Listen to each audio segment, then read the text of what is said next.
La pregunta acerca de ocupantes secundarios es uno de los temas que debatimos en la conferencia el día de hoy. Tengo entendido que en Colombia, en este momento, se están teniendo dificultades significativas con este problema y es un tema con el que otros países y otros estados postconflicto han tenido que lidiar de manera considerable también.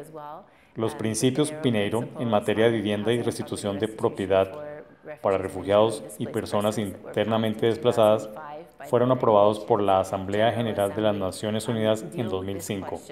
Ellos lidiaron con este interrogante, pero lo dejaron muy claro, que los derechos de los ocupantes secundarios eran simplemente derechos de un debido proceso y de derechos humanos con respecto al acceso a vivienda. No existen derechos de propiedad para la tierra que están ocupando. Los principios Pineiro sí hablan acerca de la ocupación secundaria, pero de nuevo, desde la posición del procedimiento y eso es todo. Y eso creo ha sido un reto en algunos aspectos en varias jurisdicciones recientemente. Pienso que después de que esos principios fueron aprobados, hubo un avance real hacia ese tipo de planteamiento de regla clara. Y ese es el que vemos dándose en Bosnia y en Kosovo.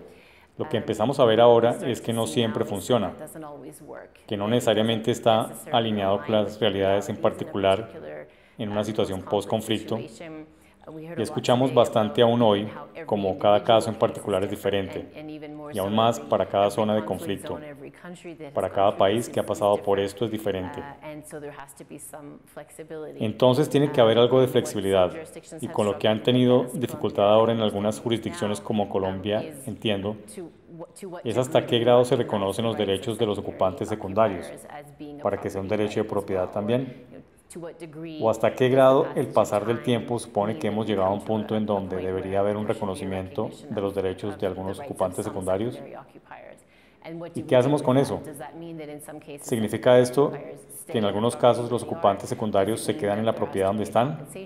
¿O significa que debería haber una compensación pagada junto con eso?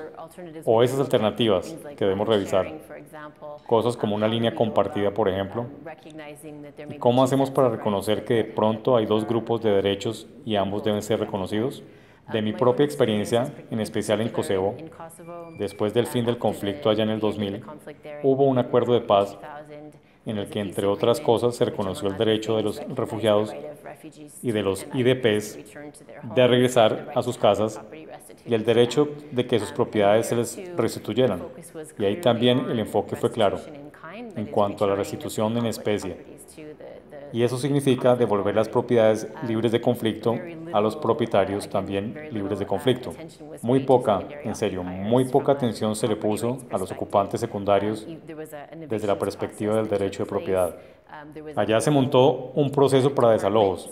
Había todo un departamento instalado dentro de la Administración de las Naciones Unidas para lidiar con desalojos, y no siempre fueron exitosos en cuanto a lo pacíficas. Creo que uno de los problemas que yo vi allá fue que cuando tomas este tipo limitado de procesos de restitución fuera de contexto, a un tipo más extenso de desarrollo y respeto hacia los derechos de propiedad en un escenario post-conflicto, la gente no necesariamente entiende y no hay un cambio cultural que vaya acompañando eso. Entonces escuchábamos casos, por ejemplo, en los que a las personas les desalojaban de la casa que estaban ocupando, pero días más tarde volvían a hablar con el director de vivienda y propiedades y le pedían las llaves de ese lugar porque veían que estaba ahí quieto o vacío. Querían volver a entrar. ¿Ven? O iban y ocupaban algún otro lado. No había un cambio cultural y creo que eso es parte de lo que debemos revisar en esto. No es solo la restitución, sino se trata de respeto hacia los derechos de propiedad. Se trata de certeza acerca de los derechos de propiedad, de tal manera que a medida que avanzamos o que la sociedad post-conflicto avance, el desarrollo económico se puede llevar a cabo también.